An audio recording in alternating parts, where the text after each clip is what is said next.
Fuera del Terreno con Félix Luzón. Hola, feliz día para todos. Bienvenidos a su podcast Fuera del Terreno, en su canal de YouTube Fuera del Terreno e informados a ustedes a través de nuestras redes sociales en Instagram y en Twitter, @NightStarsAgent. Hoy le traemos como abreboca de este programa un tema por demás interesante, un tema que va a ir increciendo en la medida que la temporada va a ir subiendo de tono, apenas acabamos de comenzar, pero que tiene una connotación muy interesante, puesto que sería la primera vez que se deben tomar en consideración en un análisis de béisbol, digamos, variantes tan importantes como la es o como lo es la de valorar un jugador bidireccional o ambivalente, como yo lo llamo. Y este no es más que el señor Shohei Ohtani.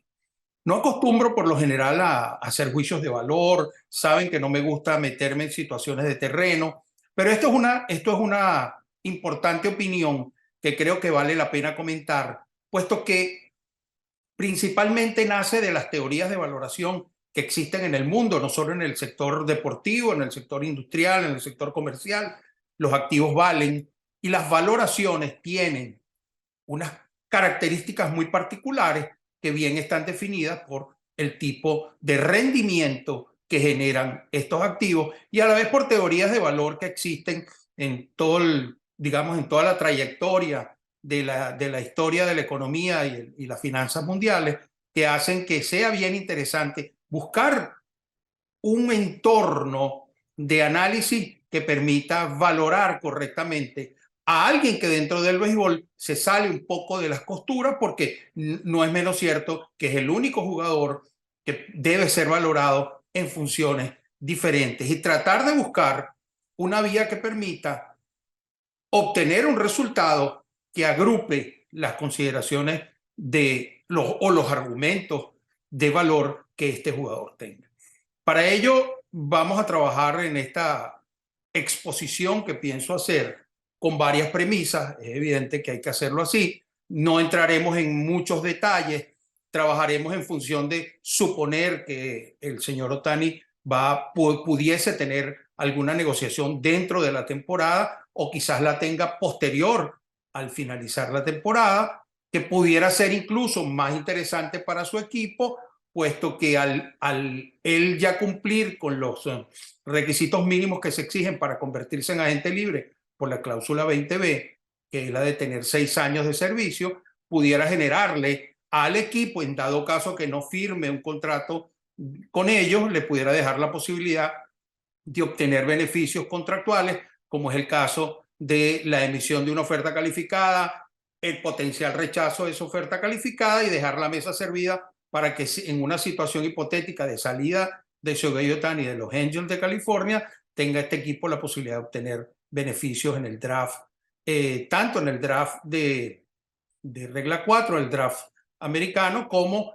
posiblemente en algunas situaciones con jugadores internacionales. Entonces, es por demás interesante convenir que el análisis lo vamos a hacer de una manera práctica, rápida y sencilla, basado en una teoría que me tomé la libertad de escoger, como fue la de generar premisas y generar un modelo matemático básico muy sencillo, pero que tiene bastante sentido para, en mi opinión, en primer lugar, vamos entonces a trabajar con una valoración individual y, como yo la llamo, mutuamente excluyente, que la famosa o prestigiosa firma Spotrac hizo sobre Shohei Ohtani, que la pueden ver acá en, en pantalla, y es que dan una valoración para él como pitcher,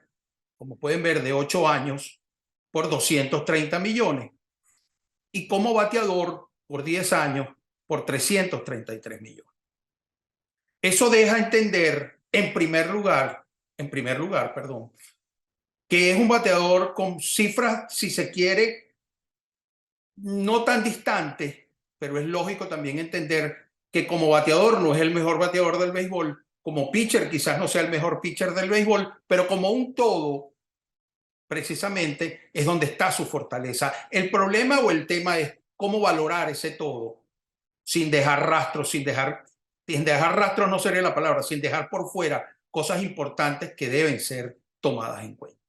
Para ello vamos a usar una serie de premisas que generales, como yo las llamo, que van a estar infiriendo o impactando estos dos valores con que vamos a trabajar y asumiendo que son valores importantes, bien analizados y por supuesto con el debido respeto que esta firma tan importante tiene para nosotros.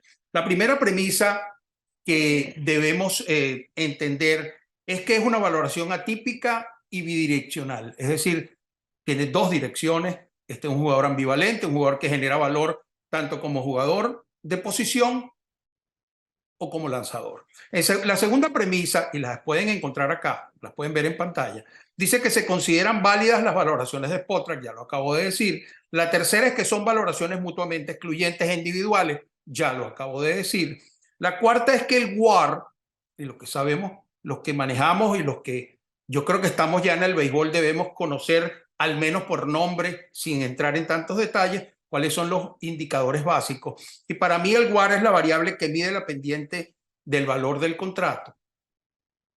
Y cuando hablo de pendiente es porque vamos a usar un modelo matemático bien sencillo y bien simple, que es una ecuación de una recta que establece que el término de valor se va a ir incrementando en la medida en que la pendiente de esa recta o de esa curva va a ir creciendo. Es decir, aquí de antemano pudiéramos suponer que lo que yo aspiro a mostrar con este humilde aporte es un contrato que va a ir creciendo en la medida que vayan creciendo algunas variables que determinan ese valor que matemáticamente lo llamamos la pendiente de la recta. Es decir, va a haber una diferencia entre un valor base y un valor final. Es mi opinión de cómo pudiera negociarse de una manera justa un contrato para este jugador. Luego viene algo muy importante, que Ohtani no aporta ningún valor defensivo. Si él tuviese aportes defensivos, seguramente valiese más. Por lo tanto, o sea, ser estrictos al comparar a Ohtani con el mejor lanzador o con el mejor jugador de posición es sobreestimar a Ohtani y posiblemente subestimar al jugador con quien estamos comparando, que viene a ser otra de las reglas fundamentales del análisis, es que debemos hacer una comparación, porque básicamente, y pasa en los arbitrajes, que los análisis se resguardan, se fortalecen cuando comparas cuando yo digo intra es cuando comparas contigo mismo, y en Ohtani no hay nada que refleje ningún tipo de descenso en su producción desde que llegó al béisbol. Un análisis intra precisamente contra él mismo con toda seguridad a enseñar cifras que van en gran evolución, y un análisis extra que va con su competencia, con los terceros, y para ello tomamos a un jugador muy referente, un jugador que he visto que lo han hecho otros analistas, que es Aaron Judge. Entonces, vamos a trabajar que los montos de valor individual, también como premisa fundamental que está de última acá, no deben ser sumados. No, y por todo lo anterior, no me parece a mí, aunque puede ir en contra de lo que la teoría establece, en contra del jugador, que usted agarre el monto de valoración como pitcher y el monto de valoración como jugador de posición, lo sume y establezca que el contrato de Ohtani, en el caso de lo que tuvimos en pantalla, sea de unos 550, 600 millones de dólares. Para mí, posiblemente me equivoque, pero para mí, creo que cualquier equipo sensatamente se sentaría a diluir una tesis que diga, tienes que pagarle lo que vale como pitcher y lo que vale como jugador de posición, que seguramente Spotrac y la mayoría, y en esto tenemos que estar claros, el WAR debe ser identificado, y por eso lo uso como la pendiente de esta curva que vamos a calcular, y esta curva no es más que el monto del contrato total, tiene que ir en función del WAR. que es el win above replacement, y es el verdadero indicador que demuestra el aporte de un jugador a el equipo, independientemente de cuánto batió, independientemente de su OPS, independientemente de su defensiva, independientemente en el caso de los pitchers de los juegos que ganó, pero que cuando hablo independientemente no los estoy excluyendo. Todo va a influir, pero ese todo va a ir en función, va a representar el valor de ese WAR. Fíjense que antiguamente, cuando el WAR no existía, muchas de estas negociaciones con potenciales eventos donde habrían vesting options o habrían pagos a futuro por algún tipo de meta alcanzada, siempre se basaba en lo normal, lo regular. Victorias, innings lanzados, efectividad, averaje, carreras empujadas o jonrones. Pero eso de alguna manera no describía totalmente el verdadero aporte del jugador. Entonces, yo creo que, bueno, ya lo dijimos en las premisas, el WAR para mí es fundamental a la hora de tomar en consideración, y más aún el valor del WAR en términos de dólar o en términos monetarios. ¿Cuánto vale cada punto de WAR y cuánto vale cada dólar de WAR o cuánto vale cada punto de WAR en términos de... Entonces, de allí y de esas premisas, vamos a hablar de lo que es el jugador comparable. Para mí, el jugador comparable, como lo ven acá en la lámina, es Aaron Judge. Es un jugador que tiene un contrato actual. No voy a hacer juicio de valor si los vale o no los vale, pero su contrato referencial, que es el que usted iría, por eso siempre hablo de los arbitrajes como un ejemplo. Aquí no puedes caer en especulación. Eso es lo que gana y con él lo comparan. Él gana 360 millones de dólares por 9 años, tiene un promedio, un averaje salarial de 40 millones por temporada, tiene 31 años, Ohtani tiene 30. El WAR para 2022 de Aaron Judge, solo como jugador de posición, con ofensiva y defensiva, fue de 10.6, y el WAR compartido de Shohei Ohtani. Compartido, ¿por qué? Porque en el WAR sí hay una sumatoria de su WAR como lanzador y su WAR como jugador de posición de 9.6. Entonces, donde, por cierto, 6.2 de esos 9.6 se distribuyen solamente en el picheo. Es decir, que 3.4, que es un número muy bueno para un pelotero, para un jugador de posición, que en el caso de él no defiende, 3.4 es el valor que se usaría para su WAR como bateador. Teniendo eso claro, para mi entender, negociar a Shohei Ohtani puede tener muchas variantes. A mí me gusta una que he venido repasando y estudiando, y tiene que ver con tomar un elemento base, que si lo vemos en esta premisa de valor, son contratos que serán, como dice, el de mayor plazo y menor riesgo. Para mí, su mejor postura y donde tiene menor riesgo, sobre todo físico, en su contrato como DH o como jugador, independientemente de que más adelante pueda jugar en una posición, pero al llegar a jugar una posición le limitaría o le eliminaría el plus que para mí tiene él, y aquí es donde está la gran ventaja de que es un plus el tema de que él sea pitcher. Para mí es un jugador que picha y no un pitcher que batea. Creo que la mayoría lo ve así. Y eso tiene mucho que ver con la forma en que usted puede presentar esta negociación en una mesa ante un equipo. ¿Ok? Pero yo creo que eso lo tienen bien claro. Entonces, teniendo nosotros eso claro, Shohei Ohtani es un jugador que, como acabamos de ver, su contrato que debemos tomar como base es ese contrato de 333 millones. Y establecer un mecanismo de crecimiento de ese contrato, y por eso hablamos de una línea recta que tiene una pendiente que va creciendo, ¿ok? Que debe ir creciendo hacia el final del contrato, los 8 o 10 años, que para mí no debería ser más de eso, que él pueda tener y que pueda generar unos números en la zona de picheo, en la zona de lanzador, que le permitan incrementar esos 333 millones hasta un punto en que podamos decir, allí yo me siento cómodo.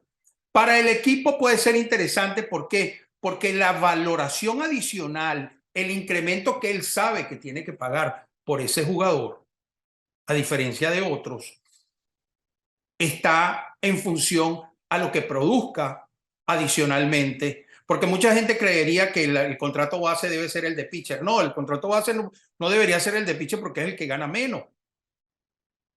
Y segundo, el contrato base, y ya vamos a entender un poco si estamos perdidos en lo que para mí es contrato base. O sea, para mí contrato base es donde arranca la negociación. Para mí arranca en 330, 350 millones. ¿Ok? Ahora bien,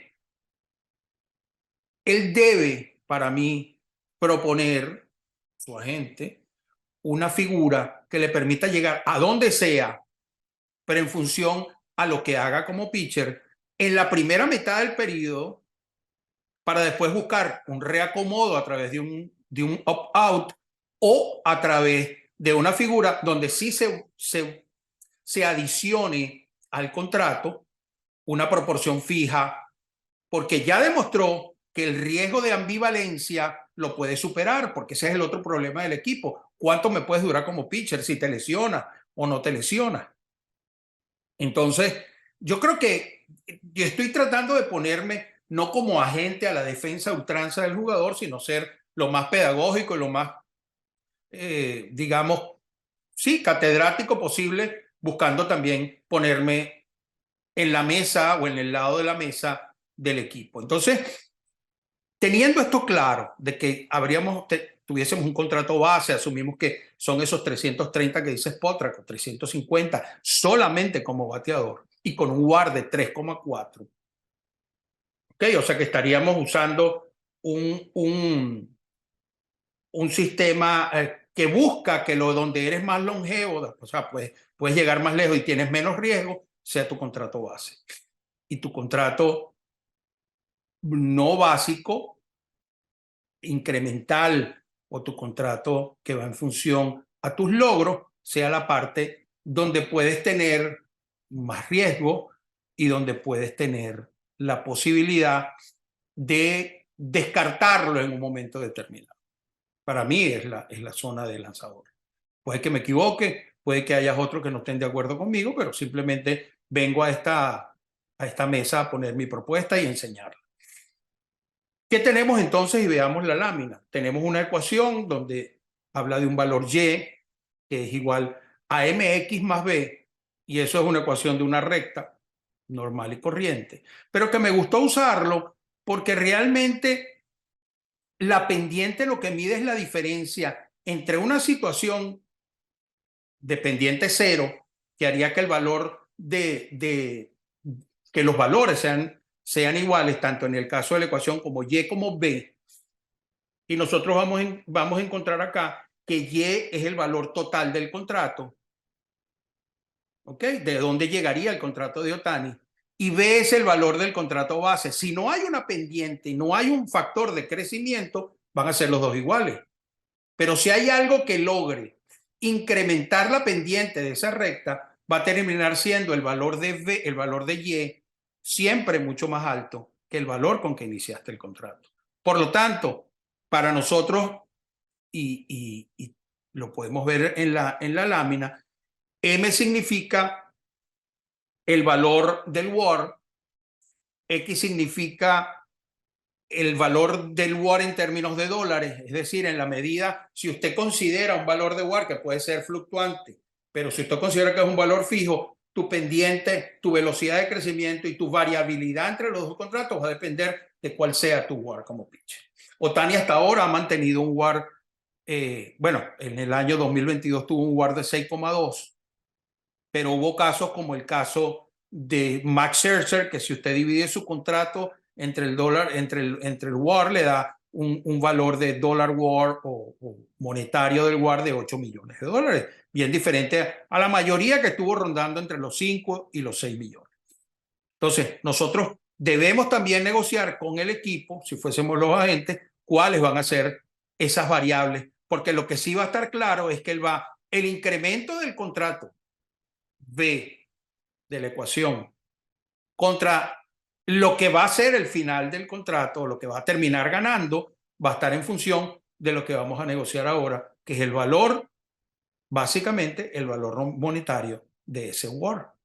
¿Por qué? Porque lo que sea el WAR va a depender de la actuación de él y es el riesgo propio en que incluye tanto el jugador, por supuesto, y tiene que prevenir lesiones y todo esto, pero si él mantiene esa continuidad en su trabajo como pitcher, de acuerdo a las condiciones que le pone el equipo, puede lograr tener un contrato mucho más alto. Y ahora vamos entonces a ver cómo quedaría esto para finalizar y sin entrar en detalles y sin hacer mucha polémica y dejando esto como una premisa. Y cuando eso pase, nos volveremos a encontrar y veremos si tuve algún acierto o no tuve ningún acierto. El ejercicio final dice que el primer caso que ven arriba es un caso donde se reduce el riesgo de no ser ambivalente. Y si yo fuese el equipo y quisiera reducir ese riesgo, propondría un contrato, digamos, picado, ¿no? A 4 años, con un WAR de 6,2, ¿ok? Con un valor de $8 millones por WAR y un contrato fijo como jugador de posición de 148 millones por 4 temporadas. Eso daría un total de 197,6 millones y un averaje anual de salario de 49,4, que estaría muy por encima, porque incluso lo hice de esta manera porque he leído algunos autores, algunos analistas que a veces hablan como lo que hizo el caso de Trevor Bauer, que buscó un contrato bien cortito, pero alto, bastante alto en dinero. Viéndolo así, y me parecía posiblemente lógico, me parece que un contrato a 4 años, sobre la misma base de los 333 millones, no estoy cambiando absolutamente nada. Si usted agarra los 333 millones, lo divide entre 10 y lo multiplica por 4, le va a dar 148. Esos 148 millones pudieran ser un contrato que se uniría a una segunda parte con una opción, como una opción del jugador, ¿verdad? En el año 5 hasta el año 10, por los otros 185 millones que le faltan a los 148 para hacer los 133, pero con un WAR de 15 millones de dólares por punto de WAR. Fíjense que está casi doblando los 8 millones de hoy. ¿Ok? Para un WAR que debería ser del mismo 6,2 que tuvo en 2022 o el del momento, siempre y cuando sea más alto que 6,2. ¿Ok?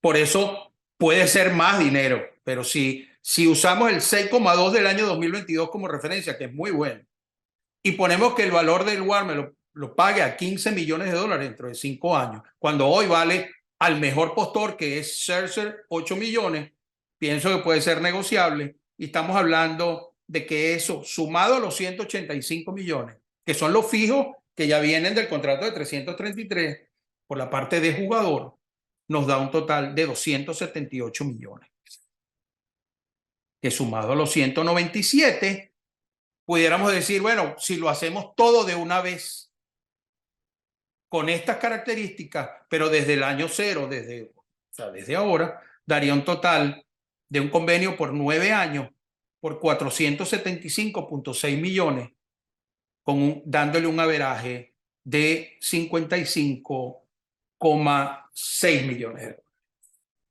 Bastante aproximado a lo que se dice que pudiera ganar él, ¿ok? Yo estoy trabajando con 9 años, me parece que es como un promedio muy simple entre lo que dan como bateador 10 y lo que dan como pitcher 8. Y tenemos estas 3 opciones. Hacemos un contrato, o 2, porque el primero, el número 2 será una derivación dentro del primero, porque sería una opción del jugador de usar esa renovación o retirarse, como dicen las consideraciones generales, con un opt-out que se definiría en el momento y buscar un nuevo contrato. Pero si al caso vamos, quisiera hacer una operación de hoy, usemos como referencia el punto número 3 que dice la lámina y vemos cómo pudiera ser un contrato que no dista de lo que he escuchado, de 475.6 millones a 9 años, que da un averaje muy por encima de lo que hoy gana el mejor jugador a nivel de averaje salarial. Y espero cuando esto suceda nos volvamos a encontrar y revisamos si tuvimos o no tuvimos algún punto de aproximación con lo que fue la realidad. Muchísimas gracias y feliz día. Nos vemos pronto. Y esto fue Fuera del Terreno con Félix Luzón.